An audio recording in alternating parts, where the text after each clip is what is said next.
Little Lisa's story starts with the quiet warmth she shared with her father, Suga. The two spent their days wrapped in simple joys, moments so pure that they felt almost timeless. To Lisa, her father wasn't just a parent, he was her entire world. Her affection was so innocent and boundless that one day, with all the sincerity of a child's heart, she confessed to him that when she grew up, she wished to marry him. Now, in the present, Suga was watching this old video while crying.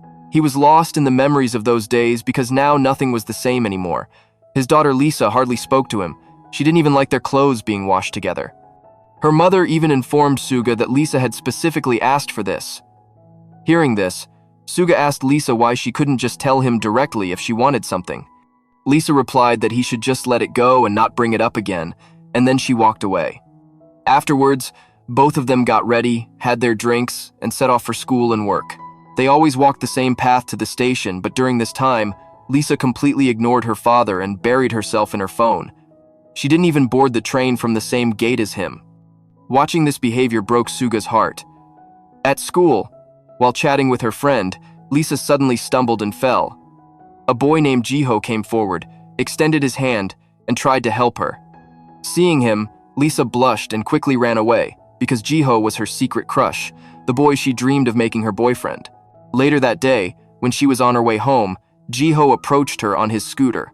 He told her that her friend had mentioned she sang very well and that an audition was scheduled on Monday. He asked if she would participate, and Lisa agreed.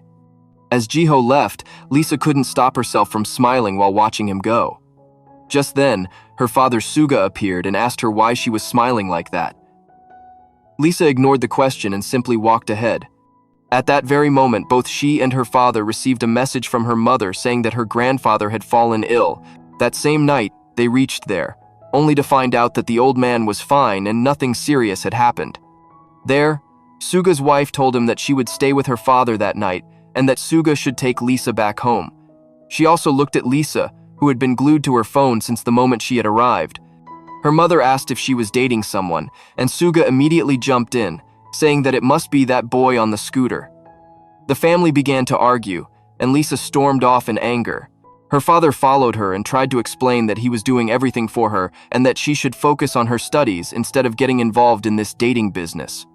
Lisa, irritated, put on her headphones and started listening to music. Suga, losing his patience, snatched the headphones, threw them to the ground, and smashed them. He then told her that if she lived his life for even a day, she would realize how much he had sacrificed for her. Lisa, equally frustrated, retorted that if he lived her life for a day, he would understand how difficult it was. They began arguing heatedly. They were standing under a massive old tree when the elderly man came and told them that this tree was hundreds of years old and that wishes made beneath it were said to come true. But father and daughter, unwilling to listen, walked away. A little later, as they were driving home, their car met with an accident. When Suga regained consciousness in the hospital, he felt strange. His voice sounded heavy, and when he looked at himself in the mirror, he was shocked. It was still his body, but inside was the soul of his daughter, Lisa. Soon after, Lisa appeared too, but her body was now carrying her father's soul. Both looked at each other in disbelief. Now attention, and to avoid confusion, let us refer to the characters by their souls from this point onward. Lisa, whose body carried her father's soul, will be called the father, and Suga, whose body carried Lisa's soul, will be called Lisa. Both sat down, completely disheartened. Lisa said that this must be a dream and asked her father to pinch her cheek. He did so, and the pain confirmed it was real. Lisa suggested they consult a doctor, but her father refused, saying no one would believe them and they would be sent to a mental asylum. At that moment, Suga had an idea, and they both took a taxi. But the father forgot he was in his daughter's body and started speaking to the driver like a grown man. He warned him not to smoke in the car, asking if he couldn't see there was a little girl inside. The taxi driver looked at Lisa's body and thought it absurd. Here was a girl talking like a stern old man, while the actual man sat shyly like a schoolgirl. The poor driver probably wondered if he had picked up passengers or characters straight out of a comedy skit. When they got down, the driver noticed they had arrived at a psychiatric hospital and immediately concluded that both had completely lost their minds. Inside, they went to meet a psychiatrist. Suga personally knew the doctor because they were old friends. He told him everything, but the doctor laughed, dismissing it as nonsense. He thought Suga and his daughter were simply playing a prank. Suga tried reminding him of old secrets, but the doctor still didn't believe him. He even called a nurse and tried to send Lisa out. Suga, desperate, reminded him about a gold digger he had once wanted to marry 20 years ago, and how Suga had been the one to uncover her truth. He even reminded him of how the doctor once said that this very nurse reminded him of a female gargoyle, and that when he renovated the place, he would fire her. Hearing this, the nurse flew into a rage, thinking that the doctor really viewed her that way. The doctor panicked, slapped Suga and Lisa's body, and yelled that now he had even shared all this with his daughter. At this point, Lisa's father lost control and started hitting the doctor, shouting that he must stay away from his daughter. Both of them were thrown out of the hospital. Later, in a store, Suga picked up a drink and tried to buy it. The shopkeeper refused, saying that a minor couldn't purchase alcohol. Just then, Lisa arrived. Suga told her to buy it for him. Lisa scolded him, reminding him that he was inside her body and shouldn't drink alcohol in it. The shopkeeper, utterly confused, wondered why this man was calling the girl dad. When they tried to explain, the shopkeeper thought they were mocking him and began to argue. His wife eventually came, dragged him away, and muttered that he was useless anyway and never handled anything properly. After seeing all this, Suga told Lisa that they must keep this matter hidden from everyone, especially her mother. Later, at home, Suga's wife cooked a huge meal for both of them. Suga, who was trapped in Lisa's body, ate to his heart's content, and his wife thought to herself that her daughter was finally eating properly. Meanwhile, Lisa thought that since she was in her dad's body, there was no need for her to stay on a diet anymore. Just then, Suga's wife brought out some beer. Suga's mouth watered instantly, but because he was in his daughter's body, he couldn't drink it. At the same time, Lisa also knew she shouldn't be drinking, so both of them made excuses and refused. Suga's wife grew suspicious, wondering why father and daughter were suddenly talking so much today. She asked Suga how much money he had bribed their daughter with, since she was speaking so nicely to him. To cover the truth, both of them laughed in a very strange way that made them look guiltier than ever. A little later, Lisa checked her phone and saw a message from Jiho, who wanted to meet her. She began smiling happily, but just then her mother came into the room and lay down next to her husband. Seeing this, Lisa's heartbeat quickened, but luckily her mother was tired that day and fell asleep quickly. Lisa then began searching the internet about body switching, hoping to find a way to return to her own body. Meanwhile, Suga went to the library and buried himself in books, but he too found nothing useful about reversing the switch. Later, Lisa approached her father and said she had to attend school the next day, asking how they would manage everything in each other's bodies. Her father began to wonder how their bodies had even switched. That's when both remembered the ancient ginkgo tree the old man had mentioned. They immediately called him and asked about it. The old man confirmed that if they prayed under that tree, their souls could indeed switch. Suga asked how long it would take for them to return to normal. The man threw his cards and replied that after 7 days, everything would reset naturally. Then he abruptly hung up.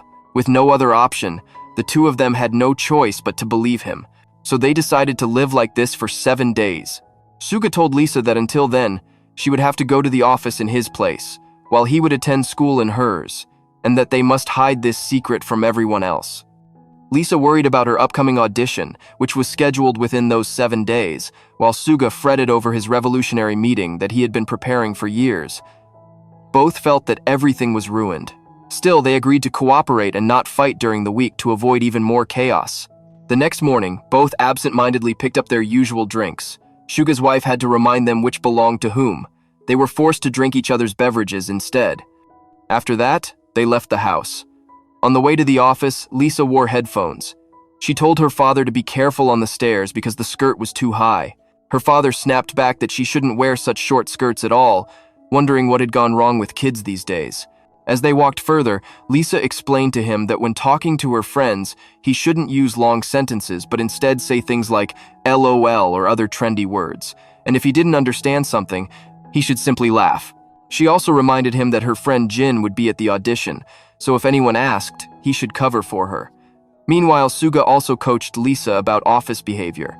He said that when the boss gave her work, she shouldn't take full responsibility, but should say that she would try her best. He added that he had already written down notes in his phone, and if she didn't understand something, she could call him. They even swapped phones. Lisa warned her father not to check her messages or send anything strange to Jiho.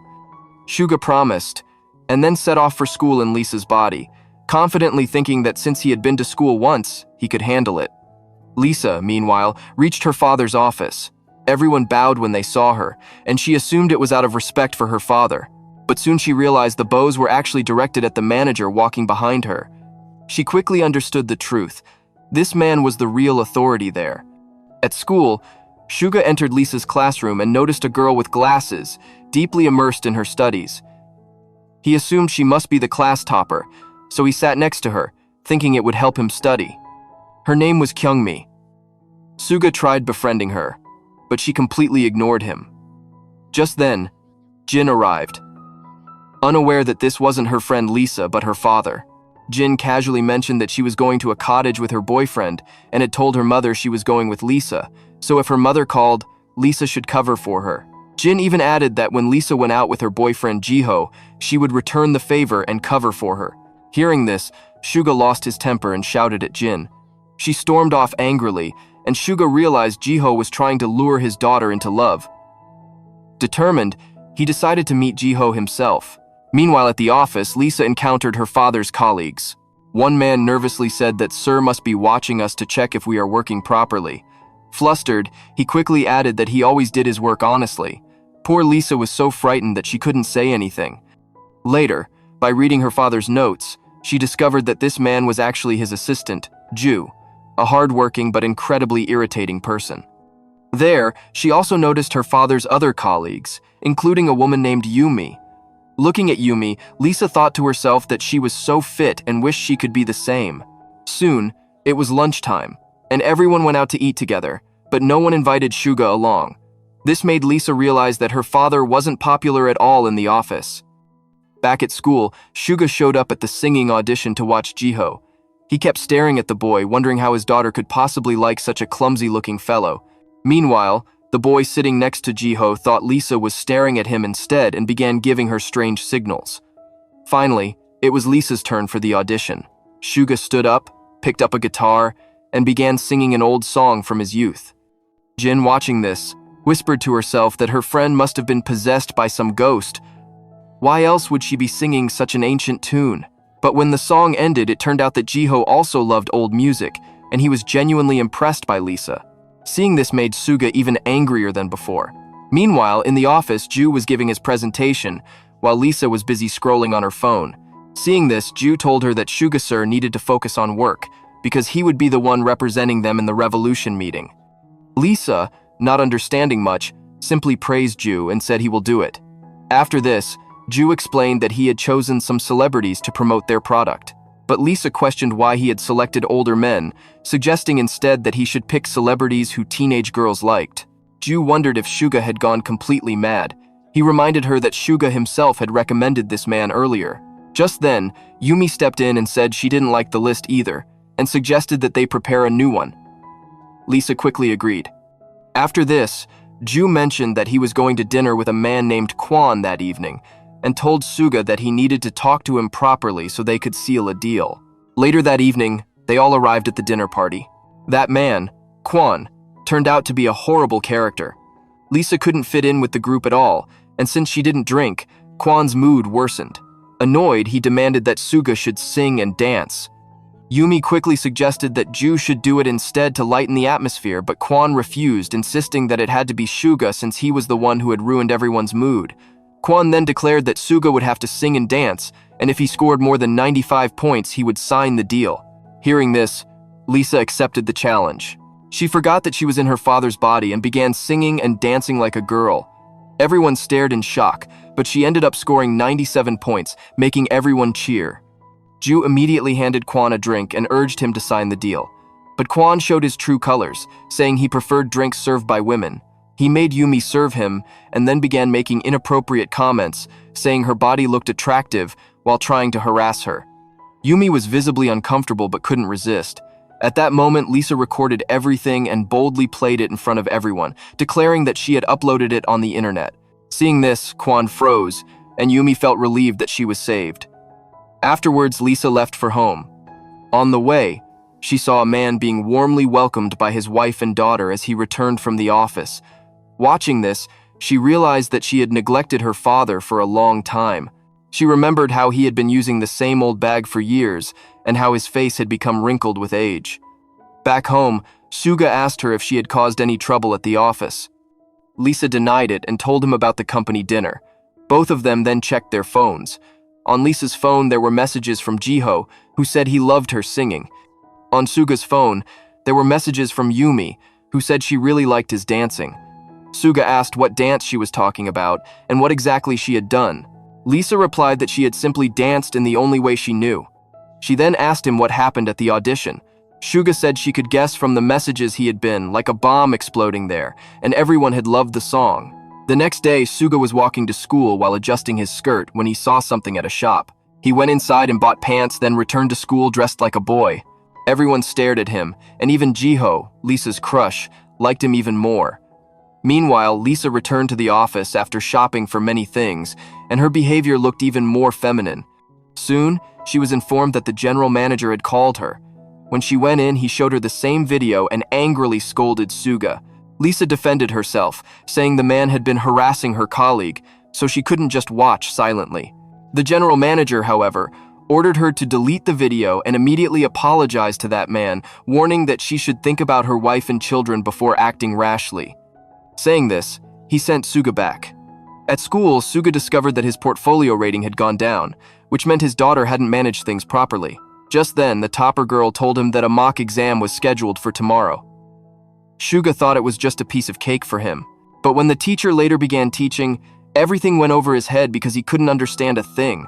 So he tried bribing the topper, asking her to come home and study with him that evening. She repeatedly refused, but Suga insisted it would be just once. Finally, the topper agreed. Meanwhile, Yumi had been impressed with Suga for saving her from harassment. She invited him to a place for drinks. Lisa liked the place and admired Yumi's nails, complimenting them and wishing she had nails like hers. Back at home, Suga had returned with the topper and Jin to study together. Just then, Jin received messages from her father, and she complained that he was constantly bothering her, saying she couldn't even study peacefully at her friend's house. Hearing this, Suga told her that he was her father and that she had no idea how dangerous the outside world was. He explained that fathers worried because they had seen it all. At that moment, the topper revealed that her parents probably didn't even know she wasn't at home. Suga told her that if he had a daughter like her, he wouldn't worry either. But the topper corrected him, saying it wasn't like that at all. Her parents didn't really care about her. And, she added, it wasn't necessary for parents to only be proud of their daughters when they excelled in studies. A daughter was still their daughter even without academic achievements. Suga listened carefully to all this. Meanwhile, Lisa returned home after buying lots of things. Suga's wife scolded her husband for wasting money on unnecessary items. But Lisa, taking advantage of being in her father's body, said she had bought everything with her own money. Hearing this, Suga's wife went quiet. Just then, Lisa saw Jin and happily waved at her. Jin, confused, wondered why Lisa's father was waving at her. Lisa quickly realized and pretended to wave at nothing, brushing it off. Then she went upstairs. Afterwards, Suga's wife told them that she would be staying at her father's house for a few days and asked them to take care of themselves. Suga, however, noticed how Lisa was misusing his body and spending recklessly. He pulled her aside and told her not to waste money. He also reminded her that her mock exam was tomorrow, explaining that he had brought her friends home to study. He assured her that he would show her how to get good marks by studying properly. Lisa simply replied that he should go ahead and try. Then came the day of the exam. Suga was fully prepared, but the moment the question paper landed on his desk, his confidence evaporated. He was horrified to see that he couldn't answer even a single question. Somehow, with sheer desperation, he stumbled his way through the exam. Meanwhile, Lisa was worrying about how her father might be managing inside her body. Just then, Ju approached her and called her to the rooftop. When she arrived, Ju asked excitedly what trick she had used. He reminded her that she had gone drinking with Yumi the previous night, and Yumi had never liked her before she had even been spitting in her coffee every day. But suddenly, she had started liking her, and had even invited her out for drinks. Ju leaned closer and asked what kind of magic spell she had cast. Hearing this, Lisa realized that Ju had feelings for Yumi. She began giving him tips on how to flirt so that Yumi might start liking him back. Soon after, Ju enthusiastically began applying those tips and messaged Yumi non-stop. To him, it felt like he had discovered the holy grail of dating. To Yumi, it felt like a spam folder had come to life. Meanwhile, on his way home, Suga received messages from Jiho, who was inviting Lisa to meet. Suga thought the boy was trying to lure his daughter, so he deleted the messages. Later, Lisa came home late from the office and asked her father how the exam had gone. Suga, hiding the truth, told her that it went well, but when Lisa checked her phone, she was stunned to see Jiho's messages because Suga had forgotten to delete them properly. The next morning, as father and daughter set out together, Suga told Lisa that he didn't like Jiho. Lisa, however, was thrilled and giddy with excitement over him. At the office that day, Ju continued following Lisa's tips, bombarding Yumi with messages. Yumi only smiled faintly, which convinced Ju that Suga's advice was working wonders. But soon, Yumi grew irritated and bluntly rejected him, flashing a double middle finger. Just then, Ju got a call and hurried over to Suga to inform him that the marketing team was about to host a home shopping show where their lipstick product would get a chance. Everyone rushed to prepare. Meanwhile, at school, the exam results were out. Suga had dropped Lisa's rank to 29, much lower than before. At the same time, he discovered that the girl he thought was the class topper had actually come last. She walked out sadly and began crying in a corner. Suga approached and asked if she also hadn't known any of the answers. The girl, Kyungmi, replied bitterly that he was mocking her and reminded him that she always came last. The truth was, she was terrible at studies, which was why she constantly studied so hard, giving Suga the false impression she was a topper. Soon after, Jin arrived and comforted Kyungmi, telling her that she shouldn't be upset since she had at least tried. Suga also began realizing that he had been wrong about his daughter all along, because she too was working very hard. Back at the office, the home shopping show was about to begin. But the marketing team members had been in an accident and couldn't make it, leaving no one to present. Ju and Yumi shoved each other toward the cameras, but both were too shy. At that moment, Lisa boldly stepped forward. The show started and Lisa sat with another lady, explaining the product. At home, Suga's wife was stunned to see her husband live on television. In her enthusiasm, Lisa forgot again that she was in her father's body and began applying the lipstick herself while promoting it. The marketing style won everyone over, and the product received positive attention. Meanwhile, Suga was being scolded at school because his marks had dropped so drastically. His teachers said they would have to inform his father. Suga tried to stop them, not wanting Lisa to find out that he too had done so poorly. But the teachers still made the call and summoned Lisa's father. On the other hand, Lisa was secretly pleased. Finally, she thought she could teach her father a lesson. But just as she was leaving, Ju stopped her and said that the tips she had given him were useless, asking what he should do now. Lisa gave him another idea, telling him to go directly to Yumi, give her chocolates, and confess his feelings. Saying this, she ran off. Ju followed her advice, offered Yumi chocolates, and poured out his heart.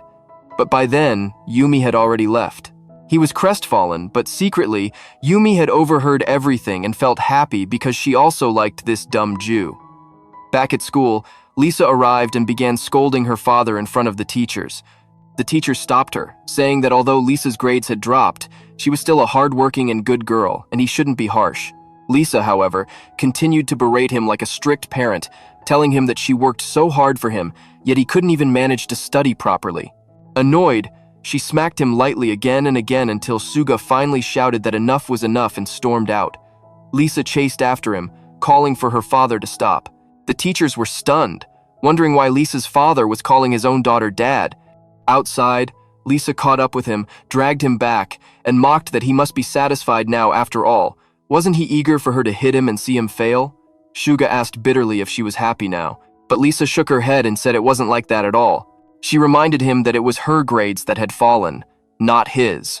She then apologized, admitting that since she had started going to the office in his place, she finally understood how much effort he put into his work. Suga softened at this, touched by her words. But Lisa quickly reminded him that he now had to go on a date in her place, otherwise Jiho might never meet her again. Suga resisted, but Lisa forced him, dressed him in her best outfit, and carefully prepared him before sending him off with Jiho. Jiho, believing he was with Lisa, took Suga to a cassette shop filled with old albums. Secretly following them, Lisa watched from outside.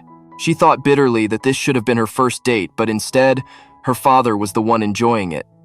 Afterwards, Suga grew tired and dozed off in the bus, accidentally resting his head on Jiho's shoulder. Seeing this, Lisa grew even more restless. She felt she should have been in her own body at that moment instead of being trapped in her father's. Later, as Jiho and Suga drove back in the car, Suga muttered in embarrassment that it was time for him to leave.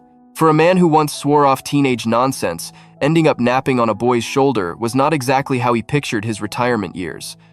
Just as Jiho was about to leave, he tried to stop Lisa because he wanted to do something romantic. Seeing this, the real Lisa screamed and quickly rushed over, pulling them apart. She introduced herself as Lisa's father and, in her awkward panic, even held Jiho's hand tightly, feeling it as if to confirm her claim. Suga, horrified, whispered for her to let go, but she refused to release his hand. She clung to Jiho all the way home until Jiho finally said he needed to leave. As he walked away, Lisa felt heartbroken because this was supposed to be the very first date of her life, yet she couldn't experience it properly. Suga, feeling guilty for his daughter, immediately went to his room, turned on the flashlight on his phone, and shone it out of the window to signal Jiho. Lisa then waved the light and called out her goodbyes. Because of the darkness, Jiho assumed it was Lisa herself, waved back happily, and left. This small gesture comforted Lisa. She even thanked her father, a rare moment after so many years, which made Suga smile with relief. Soon came the day of the much-awaited revolution meeting. Suga carefully prepared Lisa, handed her the script he had written, and instructed her to follow it word for word.